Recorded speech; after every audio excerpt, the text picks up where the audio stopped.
O primeiro conceito que a gente vai trazer aqui é o conceito de pressão. Pressão é o quê? É uma força uniformemente distribuída e aplicada de forma perpendicular a uma superfície de área unitária, né? Pressão é força sobre área. Eu posso aplicar uma força em uma superfície, uma força de 100 newtons em uma área, por exemplo, de 1 metro quadrado, e posso aplicar essa mesma força em uma área maior, por exemplo, de 2 metros quadrados. É claro que no segundo caso, na segunda situação, quando a área é maior, a área em que eu aplico a força, em que eu distribuo a força, ela é maior, a pressão em cada pontinho daquela superfície que está sofrendo o esforço, ela será menor. Então, pressão é força sobre área. O próximo conceito importante é o de densidade. Densidade é massa sobre volume, a quantidade de massa contida em um volume unitário. A letrinha grega que a gente vai usar ao longo aí de todo o curso para exprimir a densidade é a letra Rho, esse símbolozinho que vocês veem no quadro que se lê Rho. O próximo conceito é um pouquinho mais elaborado, muita gente não estudou esse aí no segundo grau, é a viscosidade. O que é viscosidade? Viscosidade é uma grandeza que expressa o atrito interno da matéria. Ela é a medida da resistência de um fluido ao cisalhamento quando esse fluido se movimenta. Vamos entender bem o que é esse conceito de viscosidade olhando aqui para o quadro. Suponhamos que a gente tem aqui duas placas planas, a placa A na parte inferior da tela e a placa B na parte de cima. Aqui no meio, entre as duas placas, suponha que existe um fluido qualquer. Imaginem aqui que existe uma película de óleo. O que vai acontecer se eu fixar a placa A, fixei a placa A aqui, e movimentar a placa B? Aplicar uma força na placa B de forma que ela se desloque da esquerda para a direita na tela. O que vai acontecer com as partículas de fluido que estarão aqui no meio? As pequenas partículas de óleo lubrificante, por exemplo.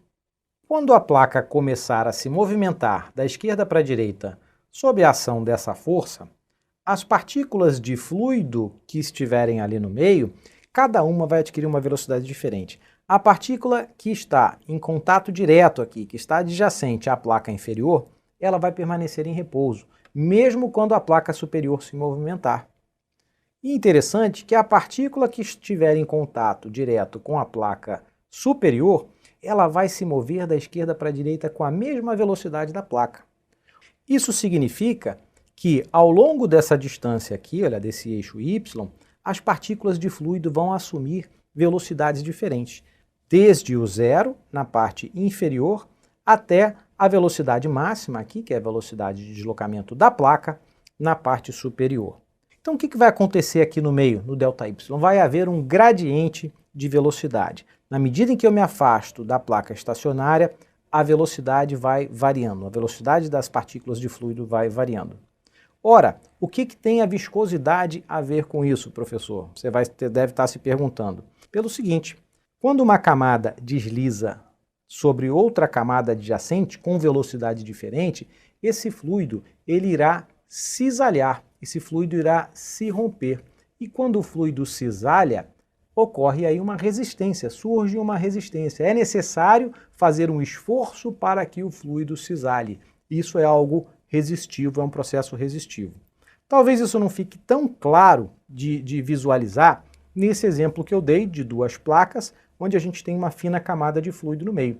Quer ver uma forma mais direta da gente visualizar essa resistência ao cisalhamento? É se a gente imaginar que no meio dessas duas placas, ao invés de um fluido viscoso, a gente tem aqui um bolo. Suponha que isso aqui é um tabuleiro, tá? Colocado sobre um outro tabuleiro, e aqui no meio eu asso um bolo. Imaginem esse bolo assado, pronto aqui, cozido, pronto para comer, e alguém vem e aplica uma força no tabuleiro de cima para retirar o tabuleiro de cima do bolo. O que vai acontecer?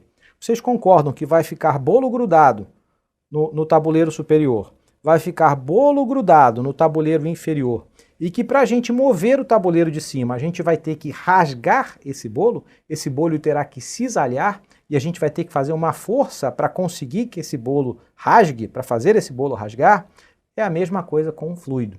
Tá? Então é um exemplo ilustrativo aqui que serve para a gente entender, para a gente visualizar como é que um fluido ele também apresenta resistência ao cisalhamento. Quando a gente tem um gradiente de velocidade, quando a gente tem camadas se deslocando umas sobre as outras com velocidades diferentes, para que isso aconteça, a gente precisa de energia, né? Tem alguma energia, tem alguma fonte de energia nesse processo fazendo com que o fluido cisale. Isso, em última análise, vai representar uma resistência. Resumindo então o conceito de viscosidade, é a grandeza que expressa o atrito interno da matéria. É a medida da resistência do fluido ao cisalhamento quando o fluido se move em diferentes camadas que se movimentam. A viscosidade, ela vai ser responsável por uma coisa muito importante que a gente vai aprender aqui o significado, que é a camada limite, do inglês boundary layer. Na apostila, às vezes você vão se deparar com as siglas CL, né, ou BL, quer dizer camada limite ou boundary layer. E ela será responsável também por um efeito dissipativo de energia, por uma resistência, ou também chamado de arrasto, do inglês drag, D-R-A-G. Tudo isso é sinônimo, ok? Arrasto, resistência e drag são palavras sinônimas a partir de agora.